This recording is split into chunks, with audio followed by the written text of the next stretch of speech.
5 তারিখ বাংলাদেশ স্বাধীন হয়েছে। সেই স্বাধীনতার পেছনে কিছু সুনির্দিষ্ট কারণ ছিল।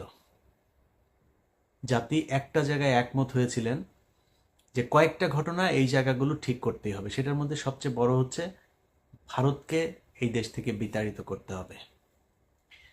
শেখ মুজিব আওয়ামী লীগ এইটার নামে এই দেশে আর রাজনীতি করা যাবে না।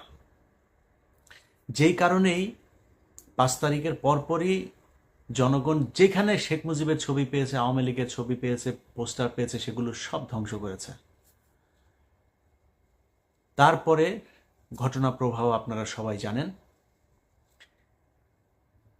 সবার আগে শুরু করেছেন বিএনপির মহাসচিব মির্জা ফখরুল ইসলাম আলমগীর। তিনি বললেন তার হৃদয়ে রক্তক্ষরণ হয়েছে শেখ মুজিবের এই ছবি দেখা নিয়ে। তারপর আমার একসময়ের খুব প্রিয় একজন আপা ছিলেন রুমিন ফারহানা।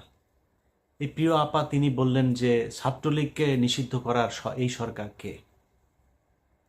এরপরে এসে 2 দিন আগে রুহুল কবির রিজভী বলে ফেললেন শেখ মুজিবের এই ছবি এখান থেকে সরানো হোক, এটা আমরা চাই না। এগুলোর পেছনে কি কারণ সেটা বাংলাদেশের মানুষ পরে জানবে বা পরে জানানো হবে।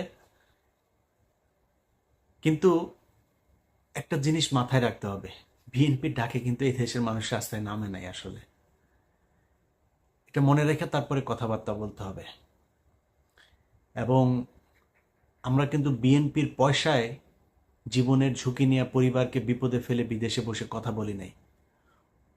দুঃসময়ে যেহেতু বিএনপির সাপোর্ট নেই নাই, সুসময়ে বিএনপির সাহায্য নিয়ে, বিএনপির কাছ থেকে টাকা পয়সা নিয়ে বিএনপির পক্ষেই কথা বলতে হবে। এটা আমাকে দিয়ে অন্তত সম্ভব না ইনশাআল্লাহ। আল্লাহ যদি মস্তিষ্কটা যদি ঠিক রাখেন, ওইটা আল্লাহর রহমতে কোনোদিন করব না। এই মগজ বিক্রি করে খাবো না।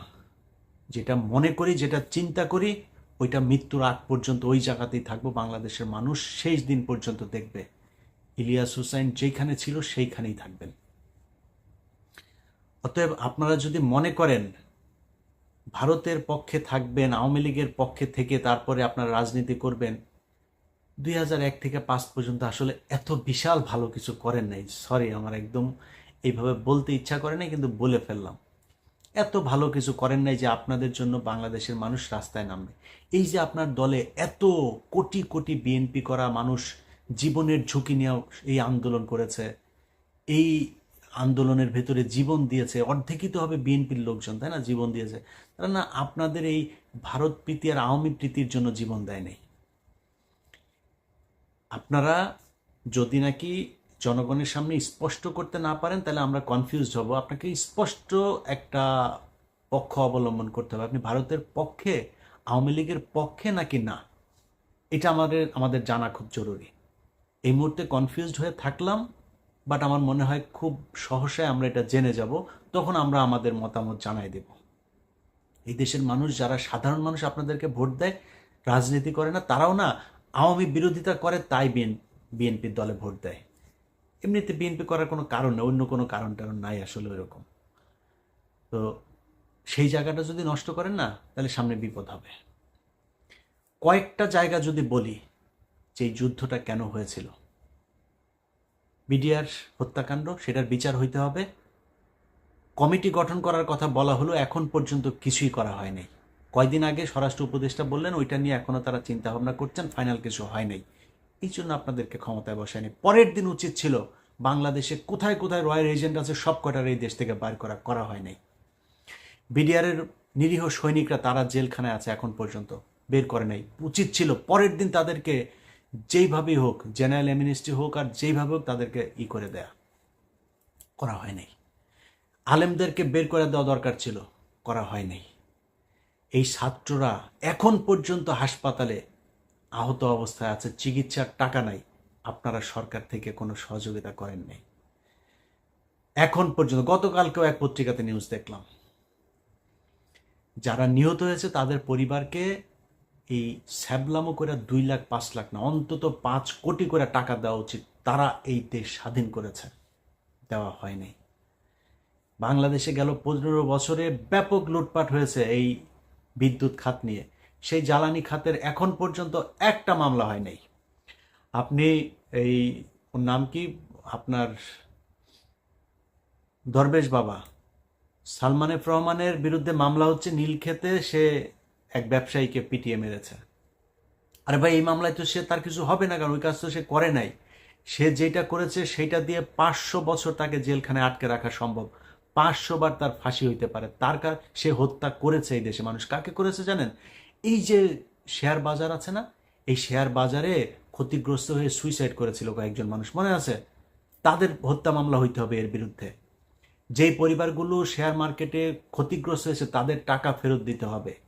তার সব প্রপার্টি বিক্রি করে নিলামে তুলে তারপরে সেই পরিবারগুলোর কাছে টাকা ফেরত দিতে, যেই ব্যাংকের টাকা আত্মসাৎ করেছে সেই ব্যাংকের টাকা ফেরত দিতে হবে। হচ্ছে কিছুই হচ্ছে না। শুনেছেন এখন পর্যন্ত? এই যে বিদ্যুৎ খাতের মিটার আপনার ডিজিটালাইজেশনের মাধ্যমে, প্রিপেড মিটারের মাধ্যমে যে কয় ইউনিট খরচ হচ্ছে কোনো কিছু জানা নাই, যা মন চাচ্ছে কাটে নিচ্ছে। সে মিটারের ব্যাপারে কোনো ব্যাপার হয়েছে এখন পর্যন্ত? কিছু করা হয়েছে? করা হয়নি। প্রবাসী লাউঞ্জ তৈরি করছে। আরে ভাই, পাছার চামড়া লাল হয়ে যায় বাইরে কাজ করতে করতে। 10 বছর 15 বছর বউ পোলাপান থুয়া মধ্যপ্রাচ্যে মানুষ বিদেশ খাটে, তার 5 মিনিট এয়ারপোর্টে যায় না, তার বসতে ইচ্ছা করে না। কখন সে পরিবারের কাছে যাবে তার ওই চিন্তা। আপনি এই বালের ভিআইপি লাউঞ্জ টাউন্স, প্রবাসী লাউঞ্জ টাউন্স করে তো লাভ নাই। তাদের জন্য দরকার ছিল 5 লাখ টাকা লাগে সৌদিতে যাইতে, ইন্ডিয়া থেকে যেতে লাগে 70,000। আমার দেশ থেকে কেন 70,000 টাকা একজন মানুষ সৌদিতে যেতে পারবে না? এইটা তার দরকার। একজন মানুষ বিদেশ যেতে চায়, তার পাসপোর্ট করতে কি কি সমস্যা হয় সেই সমস্যার সমাধান করেন। তার বিদেশ যেতে লোন দরকার, যেটা শ্রীলঙ্কা, নেপাল এইসব দেশগুলো করে, তার লোনের ব্যবস্থা করেন, বিদেশ পাঠানোর ব্যবস্থা করেন, মানুষ কাজ করে আপনাকে টাকা দিবে। এই প্রবাসীদের ব্যাপক অবদান আছে, সেই মানুষগুলির পাশে আপনারা এখন পর্যন্ত দাঁড়াইতে পারেন নাই। অতএব বটম লাইন হচ্ছে, এই সরকার একটা ব্যর্থ সরকার, কিচ্ছু করতে পারেন নাই। সবশেষ যেই কাজটা করেছেন মোস্তফা সরওয়ার ফারুকীরে এখানে নিয়ে এসে, যেই মানুষরা এই দেশে জীবন দিয়েছে, যে আলেমরা রাস্তায় নেমে এসেছিল 5 তারিখে, সেই আলেমদের মধ্যে থেকে 5 জনকে আপনারা ধরে নিয়ে গিয়েছেন এটার প্রতিবাদ করায়। মোস্তফা সরওয়ার ফারুকীর সংস্কৃতি মন্ত্রণালয় এখন এত কিছু করার এত প্রয়োজন পড়ে নাই। এখন পর্যন্ত মানুষ খাবারের টাকা নাই, মানুষের জিনিসপত্রের দাম হু হু করে বাড়ছে, সিন্ডিকেট ভাঙতে পারেন নাই, সব জায়গায় আওয়ামী লীগের লোককে আইনে এখন আপনি বাণিজ্য উপদেষ্টা বানাচ্ছেন। এই জন্য তারা জীবন দিয়েছিল? এই জন্য তাদের কোনো জায়গার মধ্যে আপনি ব্যবস্থা নিচ্ছেন না, আওয়ামী লীগের লোকজনকে এনে এনে তারপরে বসাচ্ছেন, মুজিব প্রেমীকে এনে তারপরে আপনি উপদেষ্টা বানাচ্ছেন। এই জন্য বাংলাদেশের মানুষ আপনাদেরকে কি করেছিল? 2 জন মানুষ আছে, একজন নাহিদ, একজন আসিফ, এই 2 জনকে উপদেষ্টা বানানো হয়েছে। আরেকজন মাহফুজ আলম ছিল প্রধান উপদেষ্টার বিশেষ সহকারী, তাকে এনে উপদেষ্টা বানানো হয়েছে। আপনার মনে হয় এটা তার জন্য প্রমোশন?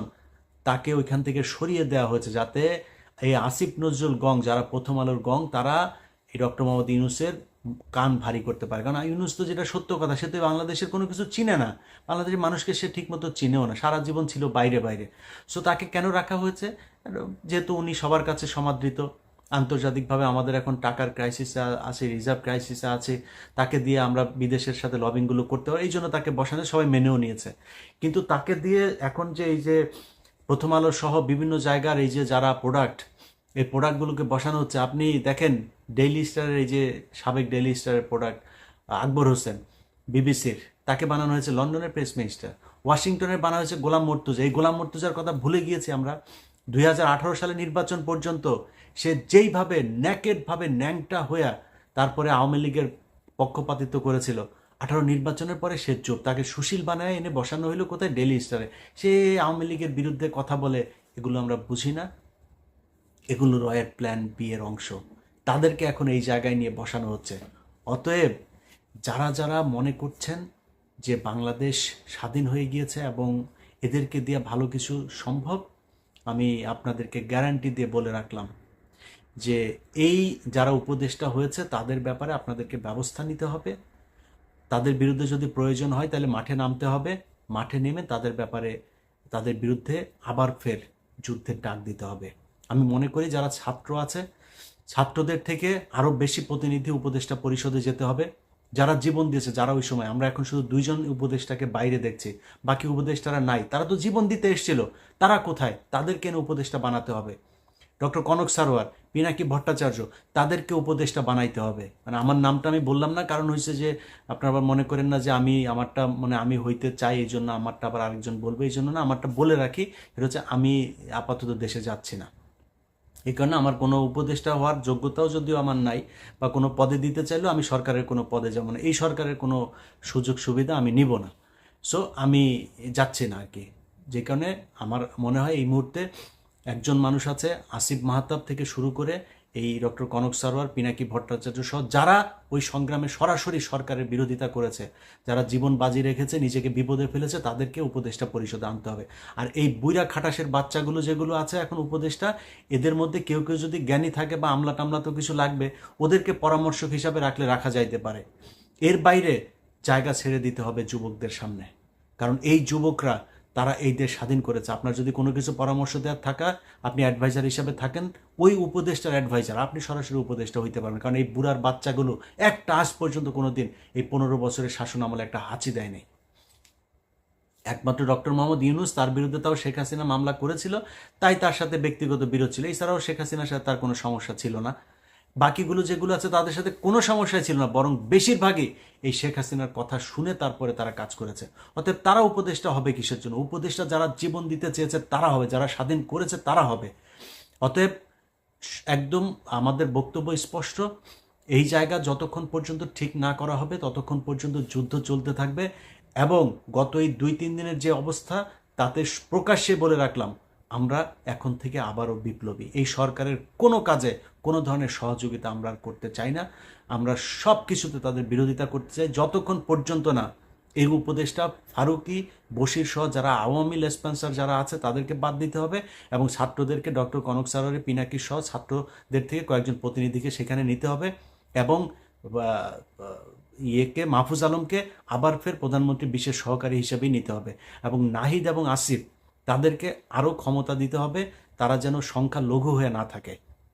আসিফকে আমরা দেখেছি একমাত্র সবচাইতে বেশি তিনি ভোকাল ছিলেন এই শেখ মুজিবের ছবি টবি এগুলো সরানোর ব্যাপারে, তাকে কর্নার করে রাখা হয়েছে। তাকে আরও ক্ষমতা, যেই সব ইয়েগুলোতে আছে, সেটা হতে পারে স্বরাষ্ট্র, হতে পারে অন্য এই ধরনের প্রভাবশালী কোনো একটা ইয়েতে তাকে দিতে হবে। আগেই বলেছি যে এদেরকে দিয়ে যদি মনে করেন এদের হয়তো অভিজ্ঞতা নাই, অভিজ্ঞতার জন্য পাশে তাদের ইয়ে থাকুক, কিন্তু মূল পদে তাদেরকেই থাকতে হবে।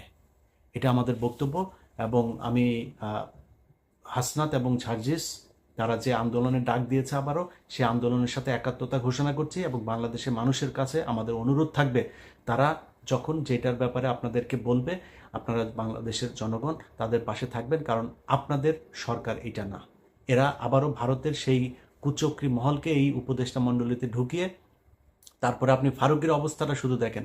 ফারুকি ফারাজ নামের যে সিনেমা তিনি করেছিলেন সরাসরি ভারতের টাকায়, এবং সেই সিনেমাটা মুক্তি পেয়েছে আগে ভারতে, বাংলাদেশে মুক্তি পেতে দেওয়া হয়নি। তারপরে ভারতে অনেক সমালোচনার পরে দাড়ি টুপিকে বিকৃতভাবে উপস্থাপন করা হয়েছে, এবং তার বিভিন্ন নাটক সিনেমাগুলোতে এই পর্যন্ত এই দাড়ি টুপির পেছনে দাঁড়িয়ে একদম 24/7 গাঁজা খাওয়া একটা ছেলে হচ্ছে এই এই এই লোকটা, এই যে ফারুকি।